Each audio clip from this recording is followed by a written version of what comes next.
Lo que yo lamento es, por ejemplo, en el caso de los migrantes.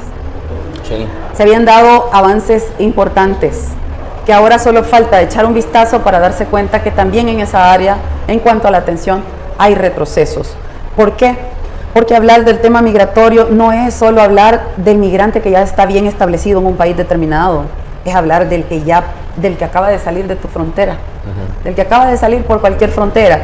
Ese migrante es el más vulnerable y necesita todavía mucho más el acompañamiento de sus autoridades, especialmente del gobierno. Entonces, cuando comparas la cantidad de población que vive en los países versus la que está saliendo de cada país, te das cuenta que El Salvador tiene una cantidad importante de migrantes que se están yendo durante este tiempo y que no se quiere hablar de ellos y que no se les atiende.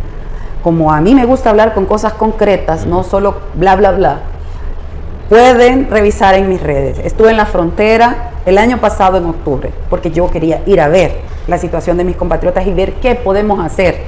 En mi caso, lo que nos corresponde, en mi caso, es desde el Parlamento Centroamericano. Pero también soy una voz que puedo trasladarlo a otros espacios donde se puede hacer algo más desde ahí también por los migrantes. ¿Y qué me encontré? Abandono, esa es la palabra. Abandono del migrante que va en tránsito.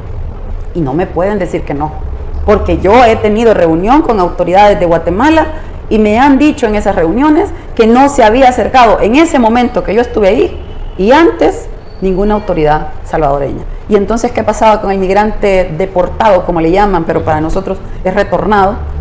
Venían desde el sur de Estados Unidos, del norte de México, hasta Petén, llegaban a Petén y no los dejaban bajarse ahí. Los metían otra vez en el bus y los mandaban a Corinto, frontera Honduras-Guatemala. Estamos hablando de cerca de 300 kilómetros desde allá hasta El Salvador. Se pueden imaginar, venían con sus sueños rotos, con las esperanzas truncadas, sin pisto, con deudas más de las que se llevaron, porque el pago del coyote y todo lo que debían es más todavía. Y los van a tirar a Honduras y no llegaba ningún cónsul a atenderlos. Y sin embargo vemos una altísima campaña por el tema del voto en el exterior, metiéndole otra mentira al salvadoreño en el exterior, diciendo que nunca habían votado y que hoy sí.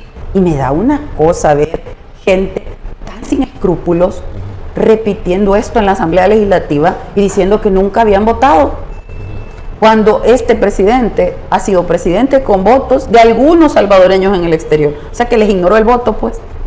Les ignoró el voto y entonces viene y le da realce al tema que para mí es un derecho que hay que fortalecer y ya existía, pero había que ampliar la posibilidad de votación de ese derecho al resto de salvadoreños en el exterior.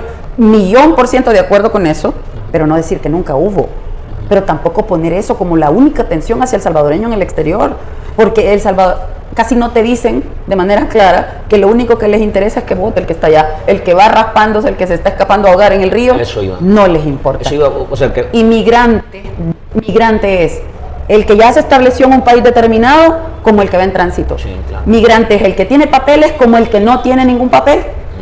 Y obligación del Estado y obligación del presidente es con todo migrante.